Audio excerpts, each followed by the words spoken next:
Iglesia, muy buenos días, bienvenidos a este tiempo, el tiempo de meditar en la palabra de Dios.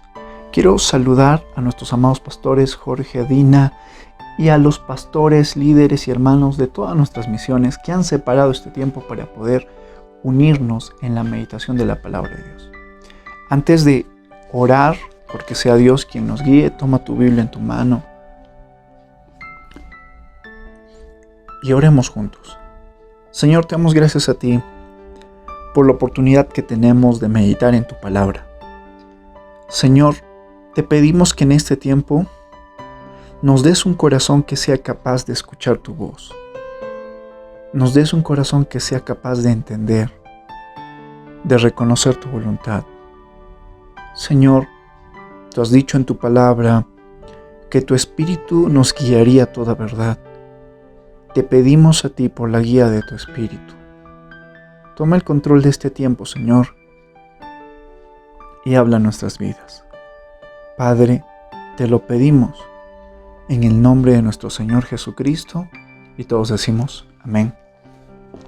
Amén. Vamos a meditar en el Evangelio de Mateo, en el capítulo 7. Pero antes vamos a ver un poco de contexto y algunos principios. Nosotros los cristianos creemos que hay un Dios verdadero que ha creado los cielos y la tierra. Ese Dios ha hablado y la Biblia es su palabra. Nosotros creemos en la autoridad de la palabra de Dios y eso es fundamental en nuestra vida. Ahora también debemos tener presente el principio de la revelación progresiva. Dios se ha estado revelando poco a poco y cada vez más a lo largo de la historia de la humanidad. Así como a un niño pequeño no le podríamos dar clases de matemática avanzada, clases de matemática de los cursos que se llevarían en la universidad a un niño de primaria, de la misma manera Dios ha estado revelándose de una forma progresiva, poco a poco. Nosotros en nuestra misión, en nuestra iglesia, en la familia de Abbey Church, promovemos la lectura de la Biblia cada año, desde Génesis hasta Apocalipsis. Y es importante que en la meditación de la palabra de Dios tú tengas presente el principio de la revelación progresiva. Dios de una forma se ha estado revelando a través de la historia de la humanidad. Vemos cómo en el Génesis Dios se revela, vemos su revelación, por ejemplo, a Abraham, cómo Dios se da a conocer a través de esta relación con Abraham y cómo Dios forma una nación y cómo Dios se va revelando ahora a través de Israel. Vemos en Moisés y vemos esta revelación cómo va avanzando hasta que finalmente llegamos a la persona de Cristo. Llegamos a la persona del Hijo de Dios. Es en la persona de Cristo que la revelación es completa. De hecho, Cristo hace unas declaraciones muy categóricas, muy contundentes. Cristo dice: yo soy el camino, la verdad y la vida. ¿Quién podría señalar tal afirmación? ¿Quién podría decir yo soy la verdad? Pero Cristo lo hace. Y estas declaraciones son contundentes y uno tiene que tener o tomar una posición frente a esa declaración. O Cristo es el loco más grande de la historia, o Cristo es quien dice ser el Hijo de Dios. Es tan contundente y tan revelador la venida de nuestro Señor Jesucristo, que Jesucristo dice, en una ocasión sus discípulos le dijeron: muéstranos al Padre y nos basta. Y Jesús les dice: ¿tanto tiempo he estado con vosotros y aún no reconoces? El que me ha visto a mí, ha visto al Padre, ha visto ese Dios, al Dios vivo. Porque Cristo es la imagen visible del Dios invisible. Y Cristo es el que finalmente trae una revelación plena de lo que es la voluntad de Dios, de lo que es, cómo es que Dios va a proceder. Una revelación plena aún de los tiempos que vendrán. Así que Cristo es esa plenitud. ¿Ok? Ahora, Cristo llega un momento en el cual Él da el sermón. Hay muchos sermones que se han dado, muchas prédicas, pero Él da la prédica, lo que conocemos como el Sermón del Monte. Y esto lo encontramos a partir del capítulo 5 del Evangelio de Mateo. En otro tiempo, en el tiempo de Moisés, encontramos un monte llamado Sinaí, una montaña donde estaba la presencia de Dios y parecía un volcán en erupción. Y en esa montaña Moisés recibe la ley, los 10 mandamientos, y trae ese mensaje para el pueblo de Dios. Ahora el escenario es que no está Moisés, pero ahora está el Hijo de Dios, el Cristo. Y Él es el que trae la ley ya perfecta. Él trae la revelación plena de lo que es la voluntad de Dios. Y vemos cómo Jesucristo trae el sermón del monte. Muchos pensaban que Jesucristo vino a abrogar la ley, o sea, como que el Antiguo Testamento no sirve y Jesús vendría a decir, esto no sirve y comencemos de nuevo. Pero Jesucristo dice en el Sermón del Monte, y esto lo vemos en el capítulo 5, versículo 17, no malinterpreten la razón por la cual he venido. No vine para abolir la ley de Moisés o los escritos de los profetas. Al contrario, vine para cumplir sus propósitos. Les digo la verdad, hasta que desaparezcan el cielo y la tierra, no desaparecerá ni el más mínimo detalle de la ley de Dios hasta que su propósito se cumpla. Jesús no ha venido a decir el Antiguo Testamento no vale. De hecho, Jesús ha venido a darle un completo significado a todo, a toda la ley. Jesús ha venido a cumplirla. Jesús ha venido a dar ese completo significado. Muchos jóvenes, cuando con la fuerza de la juventud piensan y dicen, esto no vale, mejor deshacemos todo y comenzamos de nuevo. Y eso es propio de la juventud. Pensar, lo que hicieron antes de mí no vale y deshacemos todo y comenzamos de nuevo. Pero las personas que ya tienen años, las personas que han aprendido a ser sabios, se dan cuenta que eso no es lo correcto. No es deshacer todo. Es afinar. Por eso es importante que se combine la experiencia de las personas que ya tienen años con la fuerza de los jóvenes, para que haya ese equilibrio, esa sabiduría vertida de una generación a otra. Jesús no vino a deshacer y a patear la ley. Él vino a cumplirla. Él vino a perfeccionar finalmente lo que es la ley. Y es en este Sermón del Monte que encontramos el capítulo 7, versículo 24. Y dice la palabra de Dios: Todo el que escucha mi enseñanza y la sigue es sabio como la persona que construye su casa sobre una roca sólida. Aunque llueva a cántaros y suban las aguas de la inundación y los vientos golpeen contra esa casa, no se vendrá abajo, porque está construida sobre un lecho de roca. Sin embargo, el que oye mi enseñanza y no la obedece es un necio, como la persona que construye su casa sobre la arena. Cuando vengan las lluvias y lleguen las inundaciones y los vientos golpeen contra esa casa, se derrumbará con un gran estruendo.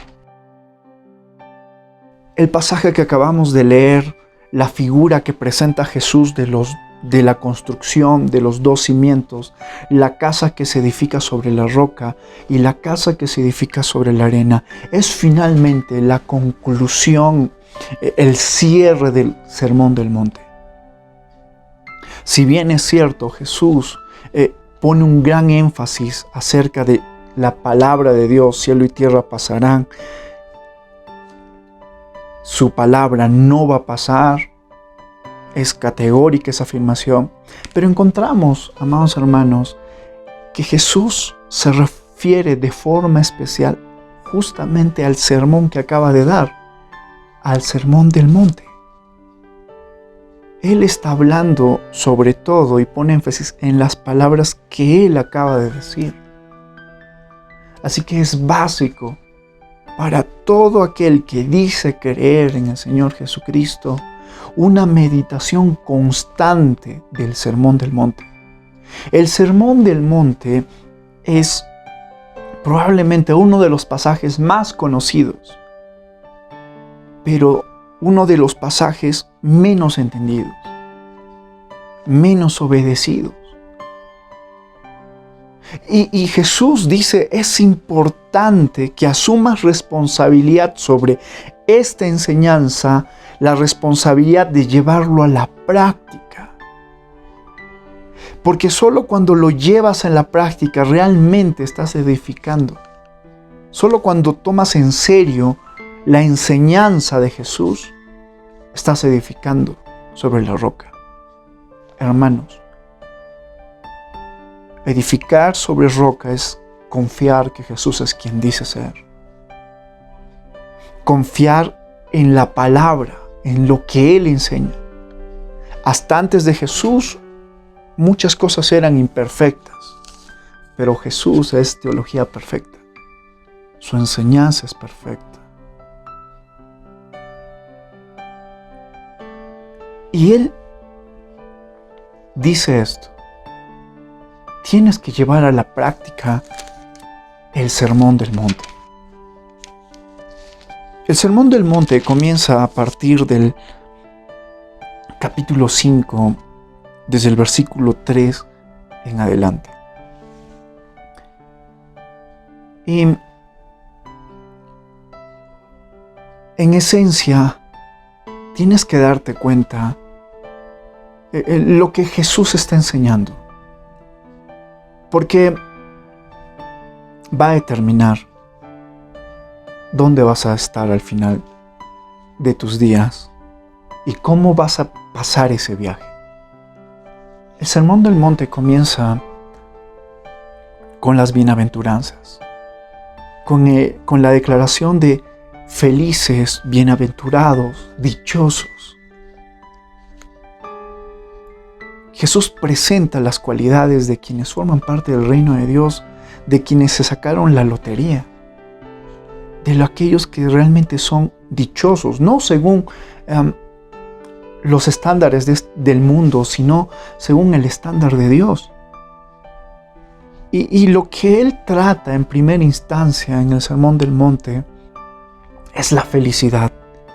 Felices, gozosos. Qué dichosos, qué afortunados. Pero tienes que darte cuenta de algo, que la felicidad a la luz de la palabra de Dios, el gozo que tengas en tu vida, la plenitud que vas a tener, está en base a las relaciones que tienes. No está en base de cosas de metas que puedas alcanzar, de objetivos. La plenitud en la vida del ser humano está en base a las relaciones. La calidad de tus relaciones determina la calidad de tu vida.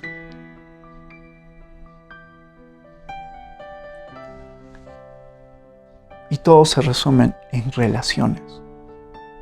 De hecho, el gran mandamiento dice: amarás a Dios, al Señor tu Dios, con todas tus fuerzas, con toda tu mente, con todo tu ser. Una relación correcta con Dios. Y de hecho eso es lo que nos está presentando Jesús en las bienaventuranzas. Tú eres un pobre en espíritu, pero ¿sabes? Dios no es indiferente a tu pobreza. Él está dispuesto a cubrir tu desnudez. Una relación.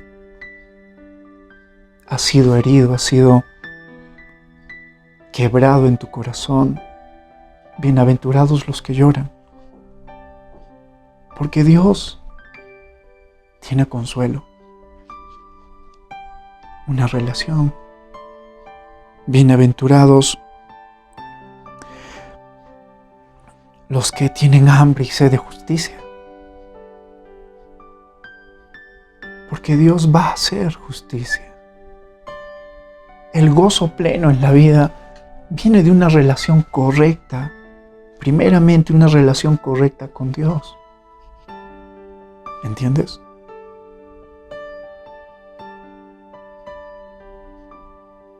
¿Y cuál es el segundo gran mandamiento? Amar a tu prójimo como a ti mismo. Jesús dijo: en estos dos mandamientos se resume toda la ley, todos los profetas, toda tu Biblia. En relaciones. Y el Sermón del Monte trata acerca de cómo debe ser una relación correcta con Dios. Dios no ha venido por aquellos que se creen justos, sino por aquellos que reconocen su pobreza espiritual. Dios ha venido por aquellos que lo buscan. Y el Sermón del Monte trata acerca de cuál es la forma correcta de relacionarnos con Dios y con nuestros hermanos. Y un punto importante que trata el Sermón del Monte es el tema del corazón.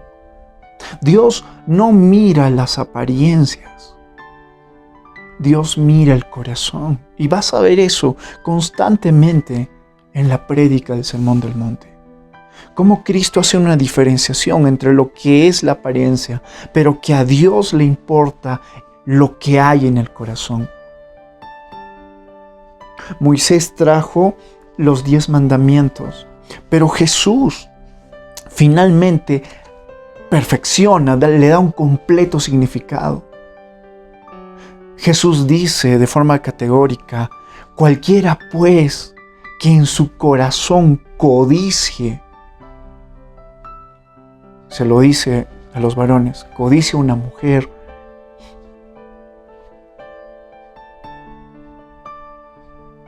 ¿ya adulteró?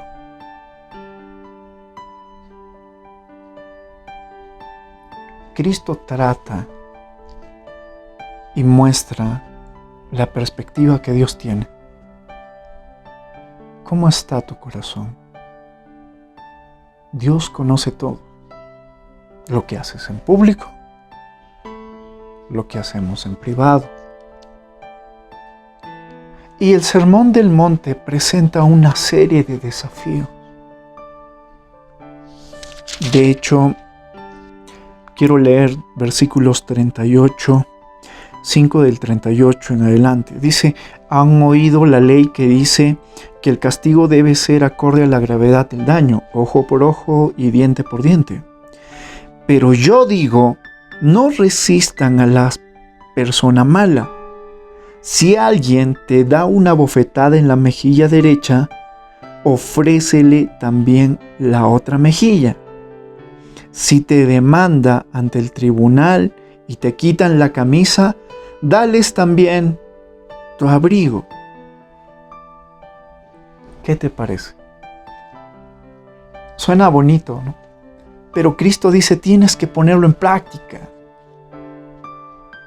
Tienes que vivirlo. Tienes que aprender a ser moldeado por Dios y reflejar lo que Dios quiere que reflejes. Hermanos, dar la otra mejilla no es señal de no tener fuerzas para responder. No es señal de debilidad. Dar la otra mejilla es señal de carácter. Es señal de tener dominio propio. Y eso es lo que Dios quiere. Que nosotros reflejemos ese carácter porque Dios es bueno. Leamos el versículo 43. Han oído la ley que dice, ama a tu prójimo y odia a tu enemigo. Pero yo digo, ama a tus enemigos, ora por los que te persiguen. De esa manera estarás actuando como un verdadero hijo de tu Padre que está en el cielo, pues Él da la luz de su sol tanto a los malos como a los buenos, y envía la lluvia sobre los justos y los injustos por igual. ¿Qué te parece? No es sugerencia, es mandamiento. Ama a tus enemigos. Y hermanos amados, algo que tienes que tener presente es que cuando Dios nos habla, cuando Dios nos pide hacer algo, siempre nos va a superar. Vamos a ver nuestra condición y nos vamos a ver limitados. Pero Dios espera que confíes en Él. Dios espera que actúes como Él te ha señalado que debes actuar, aunque no te nazca. Y constantemente vemos que Dios pide cosas que superan.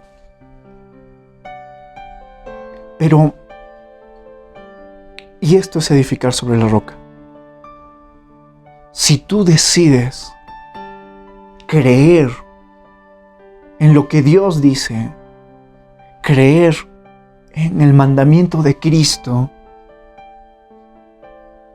y das el salto, verás la gloria de Dios.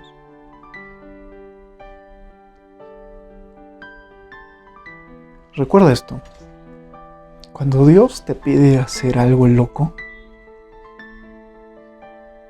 es porque Él va a hacer un milagro. Y vas a ver ese patrón en toda la Biblia. En el Antiguo Testamento, por ejemplo, en la historia de Josué, cuando tiene que tomar Jericó, Dios habla su palabra a la vida de Josué y le dice: Josué, van a dar 7 vueltas alrededor de la ciudad de Jericó. Y uno podría ponerse a discutir con Dios y decirle: Dios, así no se pelean las batallas, así no se ganan las guerras. Y uno podría pensar en su propia forma, en sus propios razonamientos. Pero la palabra de Dios es clara: confía en Dios de todo tu corazón y Él hará. Josué creyó y confió y actuó en fe. Y hermanos, Dios entregó Jericó. Porque cuando Dios te pide hacer algo loco, algo que te supera, algo que no tiene lógica para ti, es porque va a ser un milagro, una gran obra.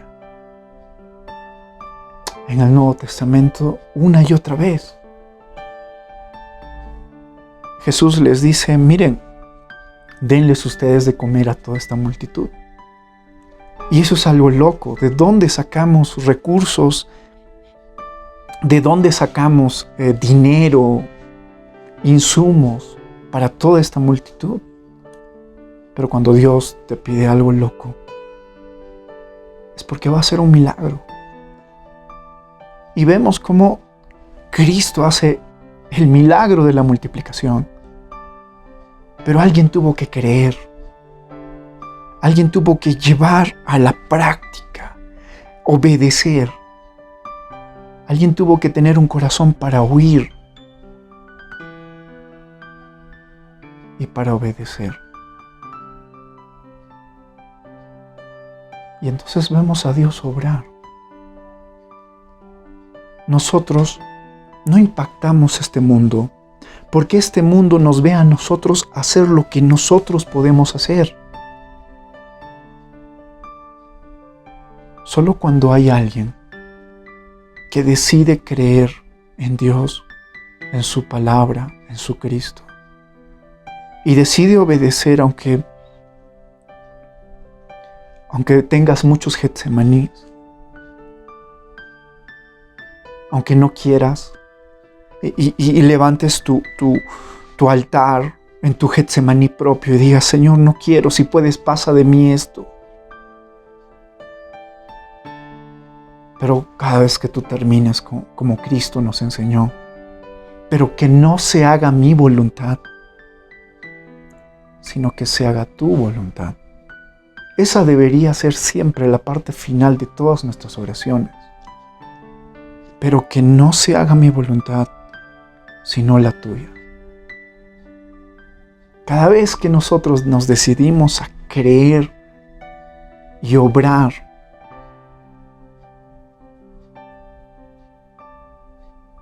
veremos la gloria de Dios y el mundo verá. No lo que nosotros podemos hacer, lo que Dios puede hacer. El mundo verá milagros. Es lo que Cristo trae su palabra a través del Sermón del Monte y nos desafía. Y créeme, el Sermón del Monte es muy desafiante. Pero si tú decides poner en práctica, verás la gloria de Dios. Dios siempre nos va a llamar a hacer cosas que para nosotros no tienen sentido.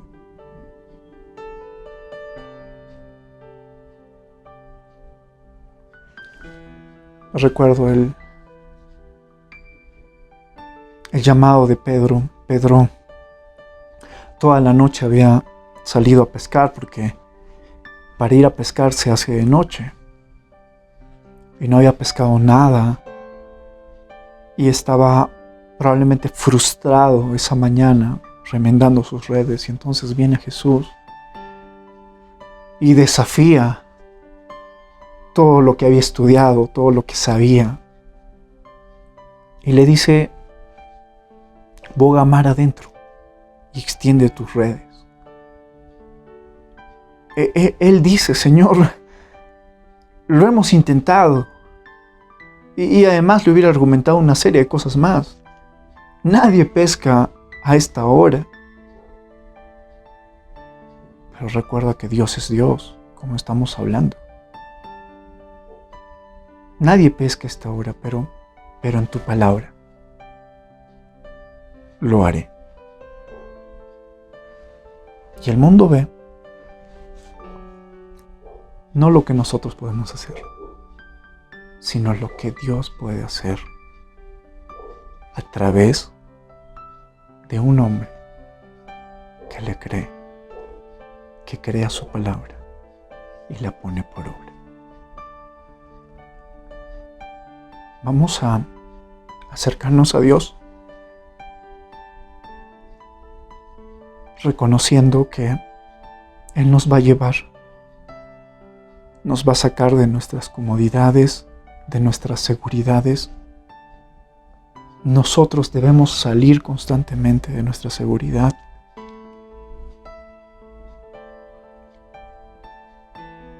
Me acuerdo de David. David en cierta ocasión enfrentó al ejército de los filisteos y oró a Dios. Dios, iré. Y Dios le dijo, sí, ve. y en otra oportunidad, situaciones similares, el mismo ejército, David no se basó en su experiencia pasada. David se acercó a Dios nuevamente y le preguntó: ¿Dios iré? Y Dios le respondió y le dijo: sí, ve, pero esta vez lo debes hacer de una forma diferente. Y Dios le dio estrategias diferentes. Debemos aprender a soltar muchas cosas en las que nos sentimos seguros y abrazar lo que Él dice. Depender. Así que vamos a acercarnos a Dios en oración. Señor, te damos gracias a ti. Gracias por tu palabra.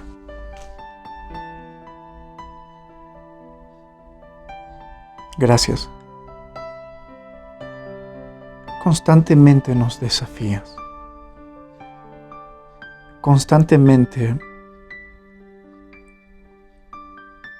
evaluamos lo que tenemos para ofrecer y no es suficiente.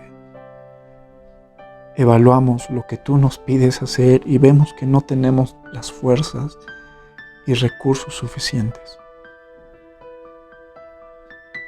Pero tú solo necesitas que alguien se levante y te crea, a pesar de que no tiene lo suficiente. Entonces, tú eres ese fundamento sólido. Queremos ver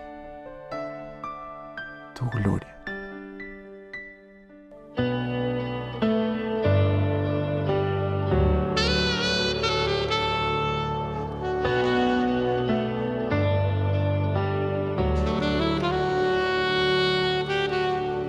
Estás en cada temporada, mi constante nunca cambia. Ahora aquí en lo incierto, estás llevándome a lo nuevo y confío.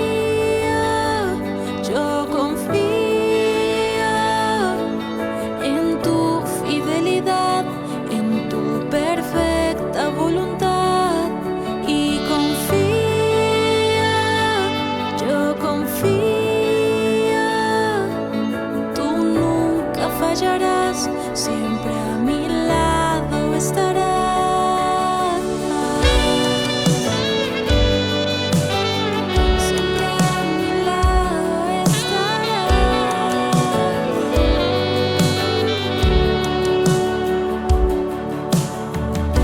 Y al mirar atrás recuerdo,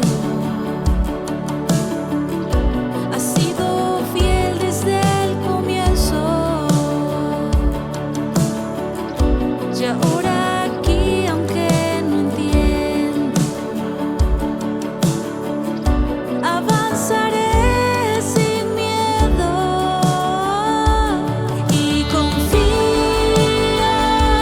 yo confío en tu fidelidad, en tu perfecta voluntad y confío, yo confío.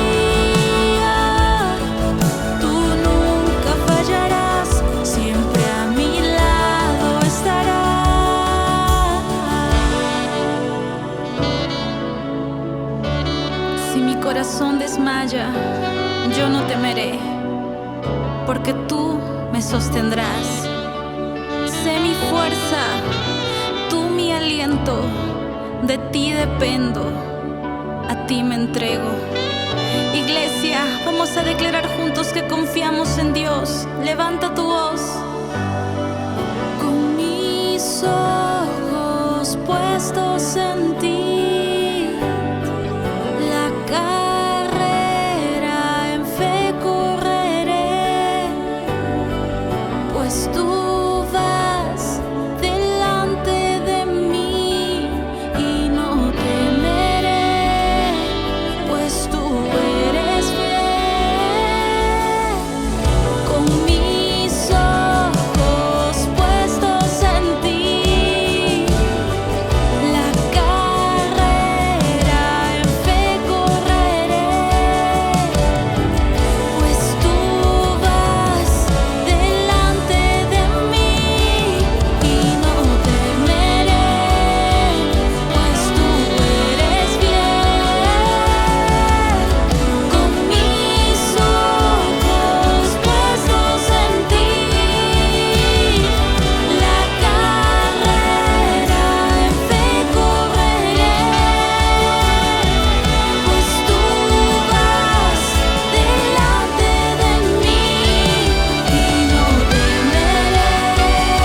vendrá con poder, y su brazo gobernará por él.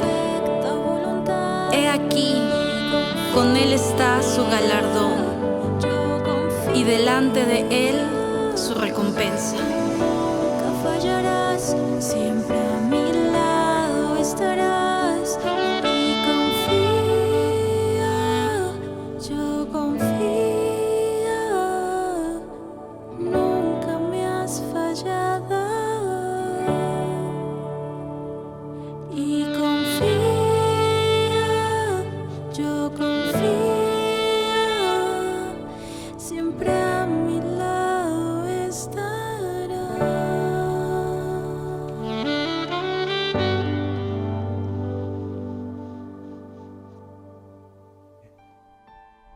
Que tú puedas sostenernos, porque es nuestro anhelo verte obrar. Es nuestro anhelo que nuestros hogares te vean obrar. Es nuestro anhelo que este mundo reconozca que hay un Dios que ha enviado a su Hijo y que sigue obrando. Gracias te damos, Señor, por este tiempo de meditar en tu palabra. Gracias, Padre. Oramos en el nombre de nuestro Señor Jesucristo y decimos amén. Amén. Amén, amados hermanos. Vamos a tener el tiempo de la Santa Cena. Te pido que tengas el vino y el pan y que me acompañes al Evangelio de Lucas, al capítulo 22. Leemos desde el versículo 19 en adelante. Dice la palabra de Dios: tomó un poco de pan y dio gracias a Dios por él. Luego lo partió en trozos, lo dio a sus discípulos y dijo: esto es mi cuerpo, el cual es entregado por ustedes. Hagan esto en memoria de mí. Hermanos, nosotros hacemos la Santa Cena en memoria del sacrificio realizado por nuestro Señor Jesucristo. Un sacrificio que sella un nuevo pacto. Un sacrificio que está en el corazón de Dios para darnos oportunidad, para darnos la oportunidad de estar en una relación correcta con Dios. Así que te invito a que puedas tomar el pan y reconozcas que el cuerpo de Cristo fue entregado por ti, por mí. El libro de Isaías dice que Él fue molido por nuestros pecados. Te invito a que te sirvas el pan.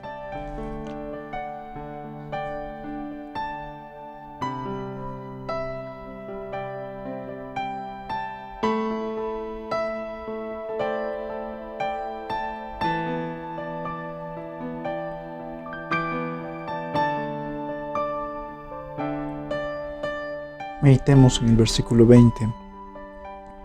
Después de la cena, tomó en sus manos otra copa de vino y dijo: esta copa es el nuevo pacto entre Dios y su pueblo, un acuerdo confirmado con mi sangre, la cual es derramada como sacrificio por ustedes.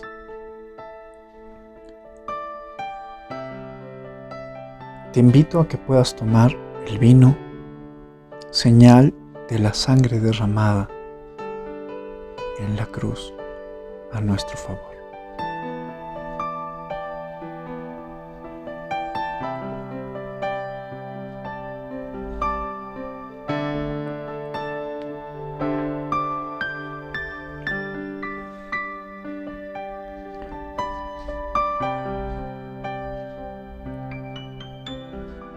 Y quiero que terminemos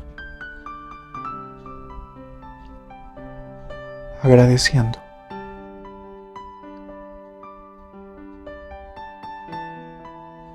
Te decía acerca del Sermón del Monte. Bienaventurados los pobres en espíritu,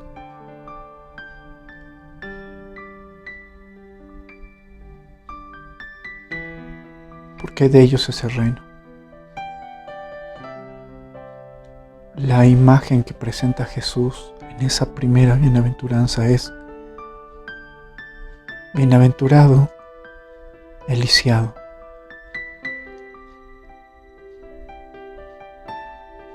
Porque Dios no es indiferente. Muchas personas serán indiferentes, pero Dios no lo es. Y si tú no puedes dar los pasos, es Dios el que va a dar los pasos para acercarse a ti. Es su amor, claro y evidente en una cruz. Oremos. Gracias te damos, Señor. Gracias a ti, porque hemos tenido la oportunidad de celebrar, de conmemorar tu amor. Gracias. Gracias, porque a través de este sacrificio, del sacrificio de tu Hijo, nosotros hoy podemos acercarnos a ti. Tú hoy te puedes acercar a nosotros, tocar nuestros corazones. Gracias te damos, Señor. Gracias por tus misericordias nuevas cada mañana. Como dice tu palabra, en las mañanas cantamos de tu misericordia y en las tardes cantamos de tu fidelidad. Gracias te damos, en el nombre de nuestro Señor Jesucristo. Todos decimos amén, amén. Hermanos amados, para mí ha sido un privilegio poder tener la oportunidad de la meditación y de conmemorar la Santa Cena de este día. Dios te bendiga y hasta una siguiente oportunidad.